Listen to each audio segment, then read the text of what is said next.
So the character I play is Anya Thorensen, and she is a military paramedic. She has a volunteered to go on this mission that can be deemed, if you will, a suicide mission. What it means to play Anya, it means finally living in the reality and the reflection of what I see in the world every single day. It feels like a milestone in my career where I get to play a character who is a reflection of every woman and every human who is going through a journey of self-destruction, of self-discovery. It was monumental to me because seldom am I afforded these opportunities as a Latina.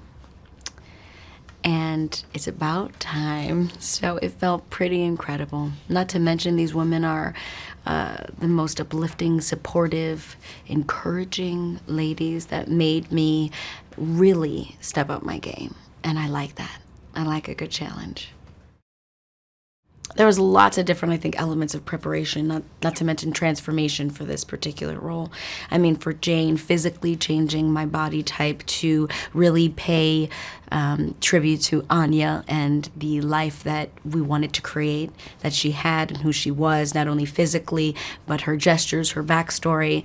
So for me, it was definitely chopping all my hair off and shaving my head. It was physically changing my body and my diet and my workout routine. It was really entering spaces of comfortability when it comes to my own personal mental health and my idea of how I interpret self-destruction and how I conversate with my mortality. I think the film Annihilation is a constant incoming of questions of what the shimmer is, what it is doing to our world, why no one has come out alive, except for one man who's now very physically ill, and really can be, if not in real time, something scientific that we don't know how to understand, but also metaphorically of what we're doing to this world, what we are doing to our environment, and what we are doing to ourselves personally. So it can be not only environmentally something that's destructive, but personally what we do that can hurt or damage our journey. To be very honest, the first appeal was that Alex Garland wanted to sit down with me for his next film. I had no idea what it was. I didn't have a script. I didn't have any...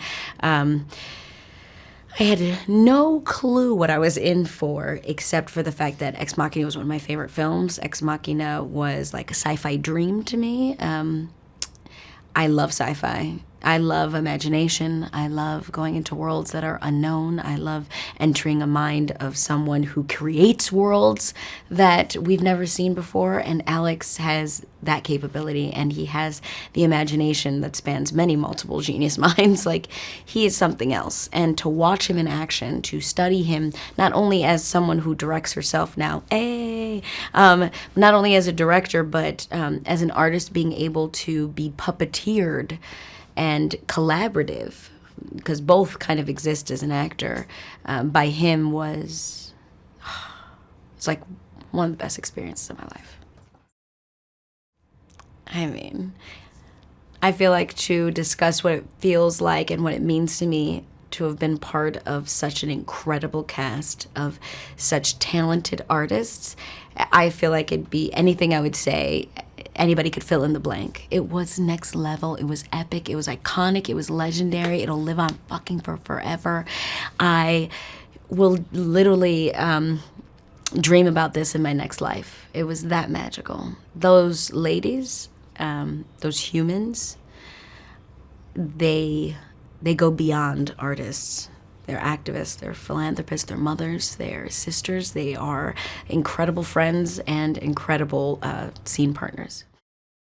Anything with Tessa Thompson was incredible. I love Tessa. Her and I ran around London a lot together and had a really incredible time. I think we were like the young bucks of the group and the ones that still weren't like married or mothers yet. So we we had a lot less responsibility on our plate at the time, but her and I had a lot of fun in London for sure, and we really soaked up our experience. But we had this tent because we were always on location, so it wasn't like we were walking back to trailers. I mean, if there were trailers, they were up above a hill somewhere like a mile and a half away, and you had to take like some kind of crazy ATV just to get there.